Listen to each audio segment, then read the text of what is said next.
I'd like to share with you on this week's Parshas Chukot something very nice from the Rebbe's father, Rabbi Levi Yitzchok Zatzal. Rashi brings down from a medrash this week's Parshas in the beginning that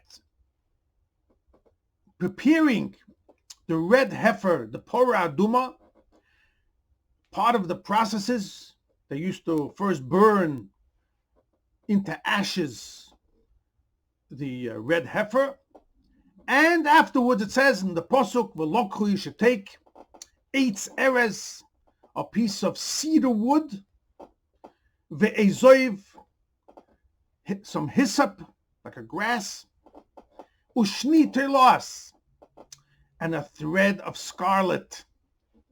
Take all three, throw it into the fire that's burning the red heifer into ashes. Rashi brings down, what's the meaning of these three things?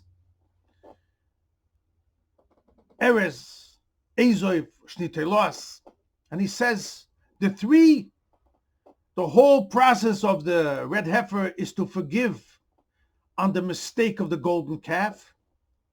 And that's why the red heifer is from the family of the eagle, of the calf. And therefore, this is going to be a kapora, a forgiveness for an atonement for that sin. And Rashi says, why is the three?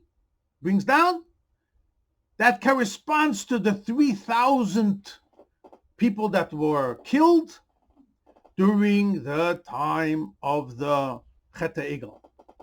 Like it says in the Pasuk, that 3,000 were killed.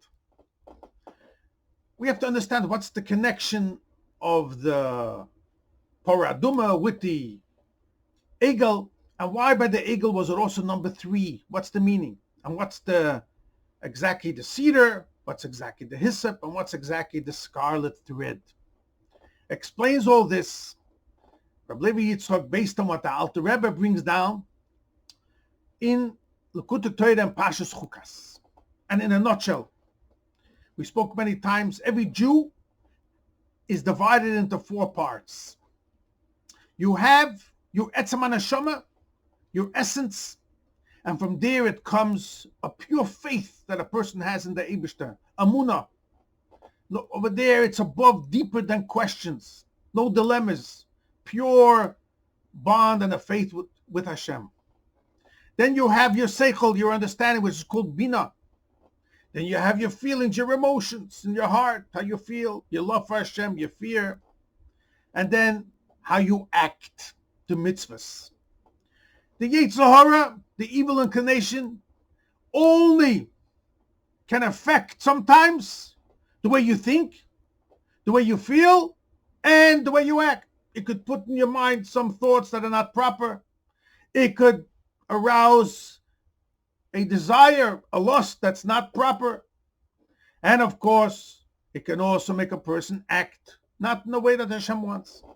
But in your essence, in your soul, the Yetzer Hara, the evil inclination, has no power over there. But here's the interesting thing that Hashem says. In order for a person to make sure that his neshama, his yechidah shebenefesh, his essence, is revealed and it affects your body, it affects the way you think, it affects the way you feel, it affects the way your action should be in the right way, you must be connected to the Moshe Rabbeinu, to the Nasi Hador, to the Rebbe of that generation. That keeps your neshama intact. And through his power, it brings out that amunah, and then your seichel, your midos, and your action is the proper way. In the Kabbalistic language, that means your das, your knowledge should be the way it's supposed to be. Your teferes, your feelings in your heart should be what it's supposed to be. And also, midas hayesoid, the way it comes down into the action should be proper. Explains the Alter Rebbe, this is the 3 parts of this mitzvah. The erez, cedar, is the tallest tree, shows the highest part of a person when a person understands. Your seichel. The lowest is the hyssop, showing it's a grass, very small, shows the action. A person could do an action without any feeling, without any understanding, and it's just done, as people are used to. But when you have the understanding and the feeling, that's when it's very rich. It's like a cedar tree. And the scarlet, that thread, which is also something that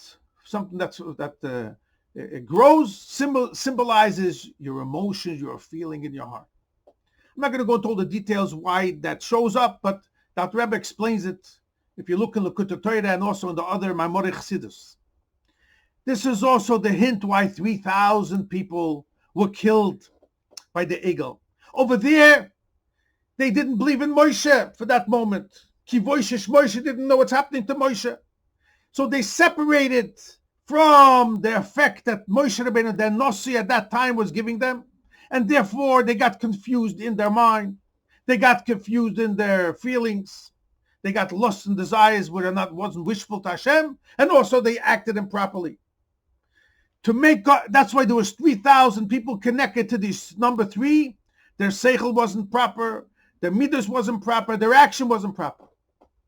Because they lost, for the moment, their connection to Moshe Rabbeinu. The chukas over here, the Parah Adumah, the red heifer, is to do tshuva. The tshuva is that we have to make sure that we have to be bonded with our source, and that's actually the water which we put it into. That's the chokhmah. But what do we have to make sure, and we have to be always alerted to make sure that these 3 parts, our seichel, symbolizing the 8 eres, and the shniter loas, our feelings, and the ezoiv, the lowest part, which is comes out into the action, our deeds, all 3 have to be permeated, thrown into the fiery Parah Adumah, into the water, showing that it needs to be connected with the P'chinas Chochmah, which our emunah, our faith, and that we get only by our connection to the Nossi, to the Moshe Rabbeinu of our generation. And this is what Rashi connects, that the 3 different parts, the 8 eres, the eres, the ezoiv, and the shniter loas, corresponds to the 3,000, which all connects to what the Alter Rebbe says, that when we have the proper connection to the Nossi, then our seichel is where it's supposed to be, our midos is where it's supposed to be, our emotional feelings, and also our action. And then a person is completely permeated with his connection to Hashem, his essence, his seichel, his intellect, his emotions, and his actions, the way Hashem wants.